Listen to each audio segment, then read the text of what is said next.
One thing that I've often heard about trick shots is that they're fun. They're entertaining, but they're not really practical, right? Realistically, that shot's not going to come up for you in a game of 8-ball. Well, I was talking to my daughter, Sammy J, about this last year, and she helped me develop this next shot. We wanted to develop a shot that's very practical in the game of 8-ball. So here's the scenario. You've run the table, you shot on the 8 and you missed it, and it jawed right there in the corner pocket. Now your opponent, he's kind of looking at the rest of the table. He realizes he's probably not going to run the entire table, so what he does is he plays dirty pool. He kicks one of his balls and he leaves you in a position kind of like that. Now all of a sudden you can't curve around the ball, you can't jump over the ball. How do you possibly make the 8-ball in the corner pocket, sir? You kick at it, right off that rail. The problem, though, is if you do that, you might actually foul the ball and in scratch, you'd end up losing the game. So as a professional trick shot artist, I'm now going to offer to you a very practical solution if this shot next comes up for you. First, what you want to do is steal your opponent's pool cue and lay it on the pool table like so. What you can now do is you can actually shoot the ball off of his stick, jump it over the 11 ball, knocking the 8-ball into the corner pocket.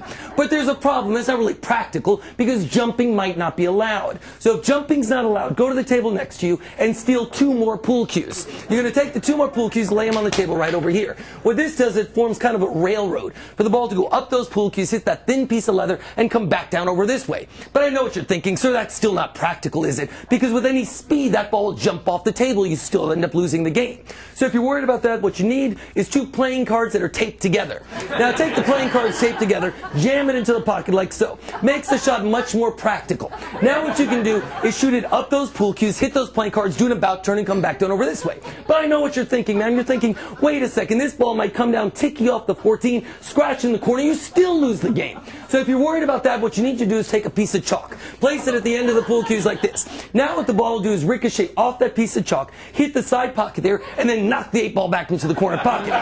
But I know what you're thinking, so you're thinking, but wait a second, what if I do this shot in Florida, right? With the increased humidity percentages, you're very likely to scratch back in the side pocket. So if you do the shot in Florida, you need 3 more pieces of chalk, and you need about 3 more of your opponent's pool balls, placing them on top of the piece of chalk like so.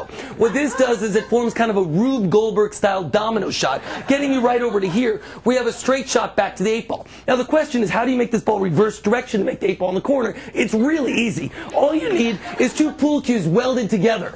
Now, you take the welded together pool cues, you lay them on the table like so. What this does is it forms kind of a ramp for the ball to jump on top of the welded pool cues and knock the 8-ball back in the corner pocket. But there's a problem, isn't there? There might not be enough slope for this ball to go down and knock the 8-ball in. So if you need a little bit more slope, what you need is a 5-pound roast chicken. Now, you take the 5-pound roast chicken, play it on the pool table like so. What this does is it forms a good ramp. So the ball jumps on top of the roast chicken, rolls down the welded pool cues, makes the 8-ball into the corner pocket. But I know what you're thinking. You're thinking, well, wait a second. How's this ball going to jump on top of the roast chicken, right? Well, it's easy. What you need is a ball with a fuse. Now, you take the ball with the fuse, you're going to place it under the piece of chalk. When that sucker ignites, it shoots 20 feet in the air, lands on the roast chicken, rolls down the welded pool cues, makes the 8-ball in the corner pocket. But I know what you're thinking. What if I do the shot at the Magic Castle at Soapy Smith night? With a low ceiling, this shot won't work. So what you need is a shorter fuse.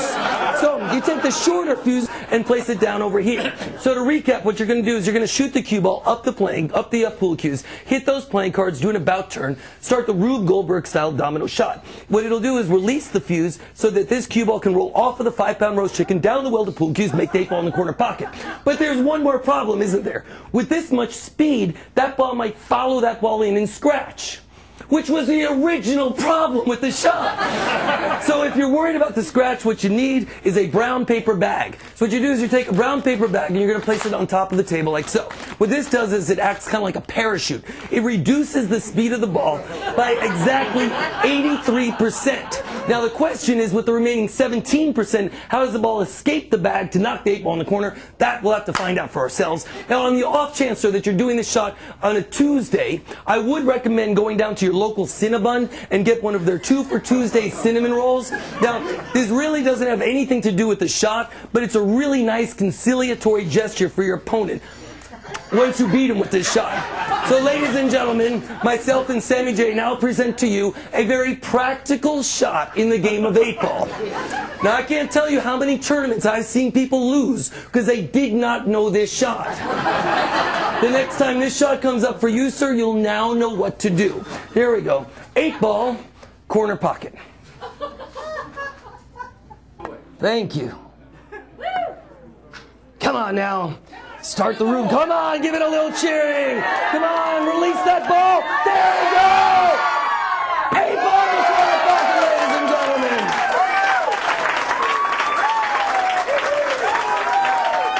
Thank you. The chicken and the cinnamon roll trick shot, ladies and gentlemen. The Magic Castle premiere. All right.